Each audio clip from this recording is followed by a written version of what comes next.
রাজলক্ষ্মী কথা আমি জানতে চাই, রাজলক্ষ্মীকে আমি এই বাড়ি থেকে তাড়াবো? হ্যাঁ, যারা শ্বশুর বাড়িতে থাকতে পারে না তাদের এই বাড়িতে থাকার কোনো অধিকার নেই, তোদেরও তাড়াবো আমি। তোরা কি আমি আমি আমি কি শুনলাম? তোরা নাকি শ্বশুর বাড়িতে সকলের সঙ্গে ঝগড়া করিস, কারোর সঙ্গে কোনো ভদ্র ব্যবহার করিস না, তোদের কোনো কাজ করতে বললে সে কাজ করতে অস্বীকার করিস।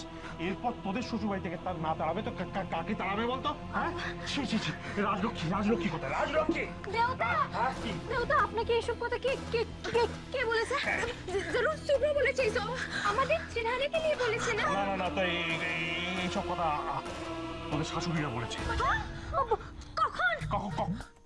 এই যে একটু আগে আমাকে ফোন করে তোদের চার শাশুড়ি বলেছে যে তোরা এইসব শুরু করেছিস, আমি তোদের থাকতে দেবো না, থাকতে দেবো না। বেরো, বেরো এখান থেকে। রাজলক্ষ্মীকে ডেকে কোনো লাভ নেই, ওকেও আমি তাড়াবো। বেরো, যাও, বেরো, বেরো এখান থেকে। বাবা। কার বাবা?